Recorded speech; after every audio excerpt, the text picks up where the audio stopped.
Mesdames, Messieurs, chers collègues, je vous remercie pour votre présence et votre contribution au lancement de ce comité de pilotage de la présidence française de l'Union européenne pour notre académie, la formidable et magnifique Académie de Rennes. Cette instance permettra donc de définir le plan d'action à déployer dans les différents territoires de Bretagne, mais aussi de coordonner les interventions de tous les acteurs et partenaires engagés autour de cet enjeu dont le président de la République a présenté les priorités stratégiques devant le Parlement européen le 19 janvier dernier. Le chef de l'État a ainsi rappelé que l'Europe s'était construite sur la démocratie, le progrès pour tous et la paix. Il a réaffirmé une ambition pour la France, faire de l'Europe une puissance démocratique, culturelle et éducative. Le 9 mai 1950, la construction européenne a été lancée au lendemain de la Seconde Guerre mondiale pour réconcilier notre continent. Pour les jeunes des années 1950, l'Europe incarne l'espoir d'un avenir de paix, de liberté et de prospérité. Pour la jeunesse d'aujourd'hui, 71 ans plus tard, l'Europe peut sembler un acquis évident, parfois lointain. Erasmus, l'euro, Schengen, la liberté de circulation, un socle de valeurs communes, une culture partagée. L'Europe est une promesse d'avenir pour les jeunes. Les études montrent que la majorité d'entre eux en France et dans les États membres de l'Union européenne a d'ailleurs eu une perception positive de l'Europe. C'est aussi une opportunité pour leur développement personnel et professionnel. Depuis le 1er janvier 2022, nous sommes entrés dans une année résolument européenne. Elle est placée sous le triple signe de la présidence française du Conseil de l'Union européenne, du 35e anniversaire du programme Erasmus+, et enfin de la jeunesse européenne. L'enjeu consiste aujourd'hui pour l'école à donner le goût de l'Europe à tous nos jeunes pour ouvrir les horizons et développer le sentiment d'appartenance à la communauté européenne. Les politiques publiques d'éducation que nous portons en Bretagne contribuent à la réussite, à l'émancipation de tous les élèves et à la lutte contre les inégalités. Elles sont porteuses des valeurs républicaines de l'école, en France et en Europe. L'éducation artistique et culturelle, dont nous sommes le territoire expérimental et pionnier, favorise notamment la rencontre avec l'autre, l'expression de soi, la compréhension de la diversité et de la différence. J'aurai d'ailleurs l'occasion, juste après ce forum que j'ouvre, d'animer un autre forum au moment d'intervenir en duo vers Dubaï avec Jack Lang. Donc je suis très content parce que ça va être le sujet central. L'art et la culture rassemblent au travers de beaux projets éducatifs menés à l'échelle européenne, propres à renforcer chez tous ce sentiment d'appartenance par-delà leurs différences à une même culture, d'être les acteurs d'une même histoire, de partager un même destin. Nous nous sentons européens par la culture et les expériences de vie partagées. C'est bien dans ce sens que nous construisons nos partenariats européens avec la Finlande, l'Irlande, l'Espagne, l'Allemagne, l'Italie, le Pays de Galles, l'Écosse ou la Roumanie. L'Europe, ce sont aussi les défis actuels que nous relevons, celui de la démocratie, des droits de l'homme, celui du développement durable. Ces dernières années, l'engagement politique des jeunes dans toute l'Europe s'est renforcé, en particulier en faveur de la protection de l'environnement et du climat. La présidence française de l'Union européenne doit être l'occasion de valoriser cet engagement et de susciter l'envie d'Europe.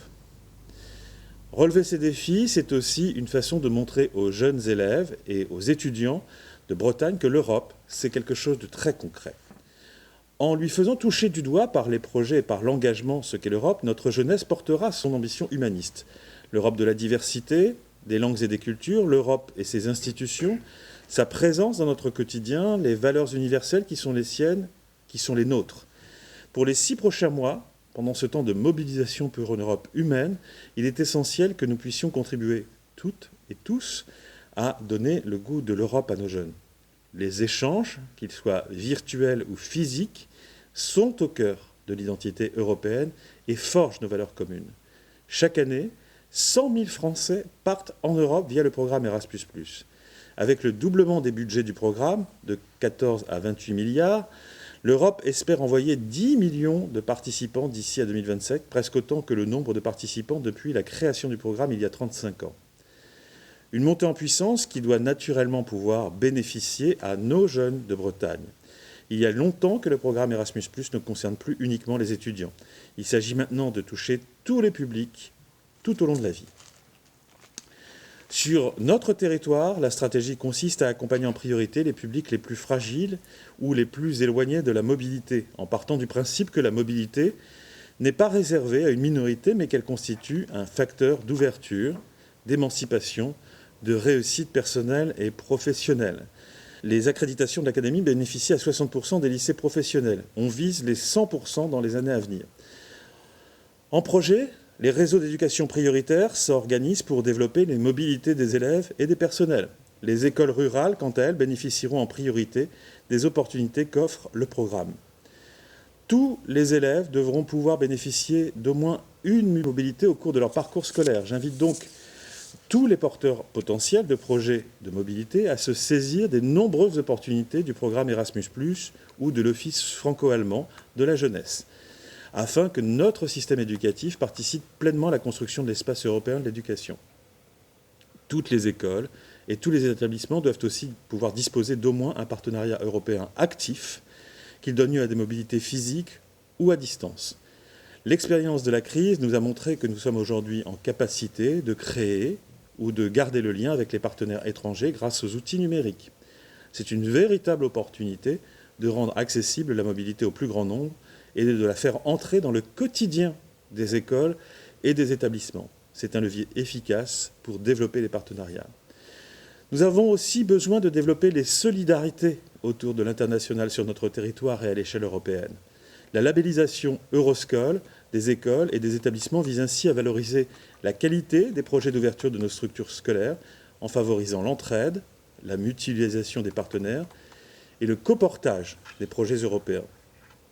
La France présente la labellisation Euroscola comme la bonne pratique auprès des autres pays européens dans une dynamique de contribution à la création d'un espace européen de l'éducation. Nos écoles et nos établissements de Bretagne doivent pouvoir s'inscrire dans cette démarche collective pour leur ouverture à l'international et développer les solidarités. La présidence française de l'Union européenne représente donc une belle opportunité pour nos élèves et nos personnels au cours de cette année 2022 qui sera riche en célébrations et en festivités aux couleurs de l'Europe. Notre défi consiste à concrétiser ce rêve d'Europe par des actions dans les écoles et dans les établissements au sein de tous les territoires. Merci à chacune et à chacun d'entre vous de répondre à cet appel pour contribuer à donner aux jeunes de Bretagne ce goût de l'Europe, cette envie d'ouvrir les horizons et de dessiner les perspectives d'avenir pour participer à la création d'un espace européen de l'éducation.